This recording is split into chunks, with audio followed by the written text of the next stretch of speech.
Bonjour à tous, dans cette vidéo, nous allons voir comment déterminer graphiquement la forme exponentielle d'un nombre complexe.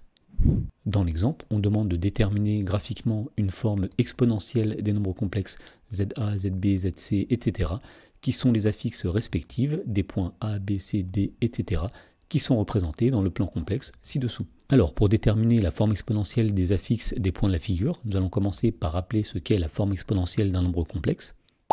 Alors, si z est un nombre complexe non nul, si r est son module, et si θ est un des arguments de z, eh bien z peut s'écrire sous la forme z est égal à r multiplié par exponentielle iθ. Et donc cette écriture porte un nom, on l'appelle forme exponentielle de z. Autrement dit, pour déterminer la forme exponentielle d'un nombre complexe z, il suffit de déterminer son module et un de ses arguments. Alors voyons comment appliquer ceci pour déterminer la forme exponentielle du nombre complexe za, qui est l'affixe du point A. Alors d'après le rappel, la première chose à faire va être de déterminer le module de ZA, et on sait que le module de ZA, c'est la distance du point O qui est l'origine du repère au point A.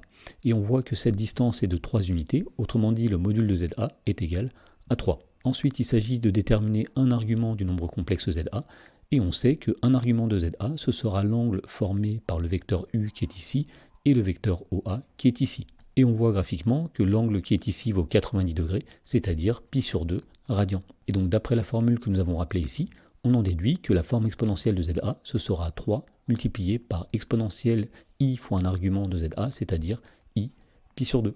Dans la question numéro 2, on souhaite déterminer la forme exponentielle du nombre complexe ZB, qui est l'affixe du point B qui est situé ici.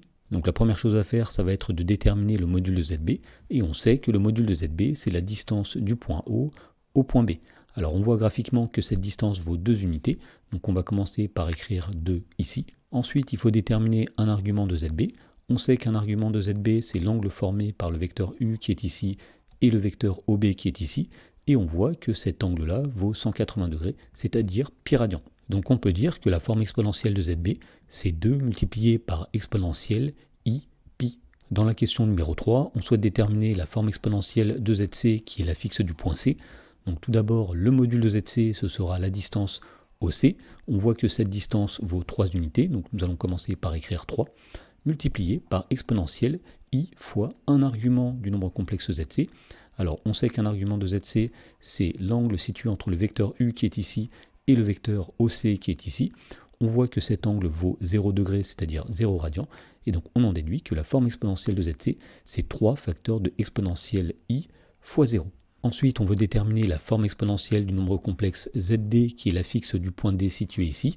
Alors, on voit que le point D est situé sur le cercle de centre O et de rayon 4 unités, ce qui veut dire que la distance du point O au point D vaut 4, et donc on en déduit que le module de ZD est égal à 4. Ensuite, il nous faut un argument de ZD.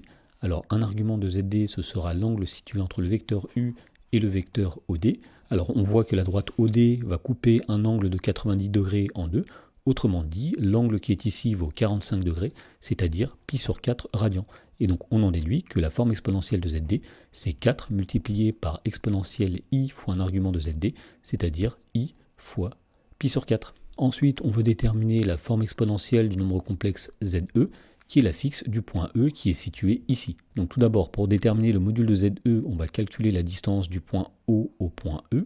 On voit que le point E est situé sur le cercle de centre O et de rayon 2 unités, ce qui veut dire que la distance OE vaut 2. Donc le module de ZE est égal à 2.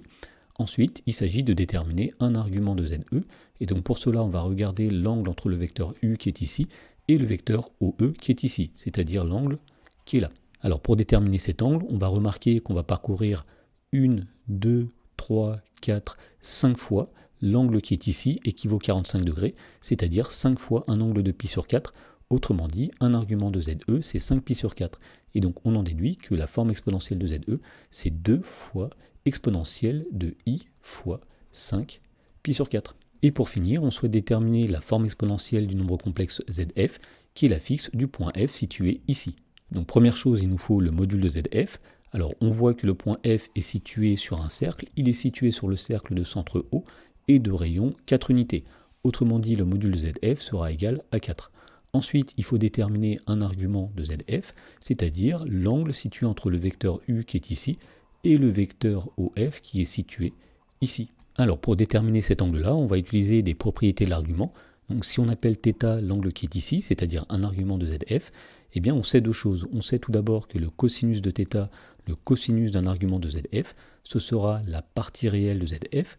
La partie réelle de ZF, ce sera l'abscisse du point F, c'est-à-dire moins 2, divisé par le module de ZF, c'est-à-dire 4. Autrement dit, le cosinus de θ sera égal à moins 1,5. La deuxième formule qu'on va utiliser, c'est que le sinus de θ, le sinus d'un argument de ZF, eh bien ce sera la partie imaginaire de ZF, c'est-à-dire l'ordonnée du point F qui est ici, qu'on va appeler Y, divisé par le module de ZF, c'est-à-dire par 4. Et donc l'angle cherché, c'est un angle tel que le cosinus est égal à moins 1,5 et tel que le sinus est un nombre strictement positif, puisque l'ordonnée du point F est un nombre qui est strictement positif. Eh bien un angle dont le cosinus vaut moins 1,5 et dont le sinus est strictement positif, eh bien ce sera 2π/3 radian modulo 2π. Et donc on en déduit que la forme exponentielle de ZF, ce sera 4 multiplié par exponentielle i 2π/3.